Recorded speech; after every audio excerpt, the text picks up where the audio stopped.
Cette crise du Covid nous a bien usés tous et à l'heure où le plus gros a l'air d'être derrière nous, c'est bien de se poser la question en fait qu'est-ce qu'il y avait de bon et qu'est-ce qu'on va pouvoir garder.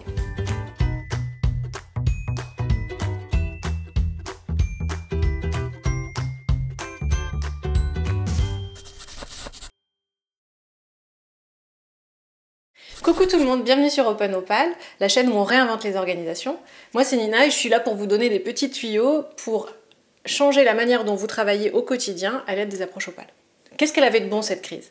Il se trouve que j'ai été personnellement sollicitée dans la cellule de crise sanitaire au ministère de la Santé sur mon expertise initiale qui est l'innovation technologique en santé.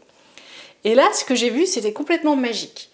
Pendant un certain temps, il y avait un nombre de gars hyper brillants, complètement tous concentrés sur un seul but qui était, en l'occurrence dans le groupe dans lequel j'étais, d'approvisionner le pays, la France, en tests, pour pouvoir faire suffisamment de tests pour préparer le déconfinement, etc. Et c'était dingue à quel point tout le monde était seulement tendu vers le but de sauver, en gros, cette question de tests. Et donc ce que j'ai vraiment vécu là, c'est ce qu'on appelle dans les organisations Opal le purpose, donc la raison d'être qui est vraiment au centre de tout ce qui compte dans l'organisation et où chaque individu en fait est entièrement tendu vers ce but-là, ce qui fait que tous ensemble on est complètement embarqués dans un truc où les égos sont plus très importants, les intérêts personnels passent en second plan et où on fait une confiance folle à ce que sont en train de faire nos collègues parce qu'on sait que s'ils font quelque chose, c'est très certainement parce qu'ils pensent que ça va permettre de faire avancer le projet, en l'occurrence ce que c'était. Et donc ce qui était intéressant, c'est que j'étais sollicitée sur cette mission un petit peu à la sortie de crise. Et donc j'ai vu cette énergie-là petit à petit descendre et revenir dans une espèce de lenteur habituelle où le courage avait disparu. Et donc quand on enlève le courage, il reste la peur, parce qu'il n'y a pas de courage sans peur, évidemment. Donc peut-être que certains d'entre vous ont vécu des choses un peu similaires ou parallèles, où on observe que dans le danger, en fait, il y a une espèce de solidarité qui se crée. Et comment est-ce qu'on peut faire pour garder ça quand ce sentiment d'urgence est parti ?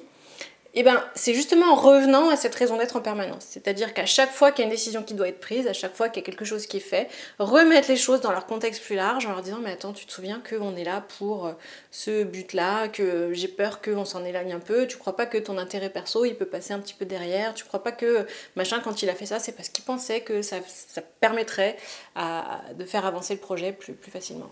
Et c'est important de rappeler en permanence la raison d'être parce que le sens, c'est un petit peu comme de l'alcool à brûler, ça s'évapore. Donc si on fait rien, ça s'envole. Et donc il faut en permanence le remettre avec des méthodes dont on a déjà pu parler, je vous mettrai la vidéo en lien, qui permettent de réalimenter la machine du sens en allant chercher dans les tripes, dans le fond de chaque individu, le pourquoi il est là.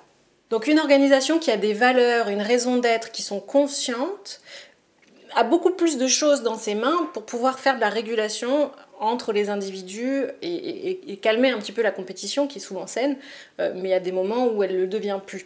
Je vous invite à vraiment faire ce travail, d'expliciter vos valeurs, d'expliciter votre raison d'être pour que ça devienne conscient, choisi, pour pouvoir y faire appel autant que de besoin pour réalimenter la machine du sens. Donc voilà, c'était mon conseil pour ne pas s'écarter du sens, parce que c'est un des piliers centraux qui fait qu'une organisation est saine. Donc rappelez-le en permanence, revenez-y en permanence, remettez les choses dans leur contexte. J'espère que ça vous aura aidé. Si c'est le cas, un petit pouce pour aider à soutenir le contenu. Et en attendant de vous rencontrer en vrai, et à la prochaine!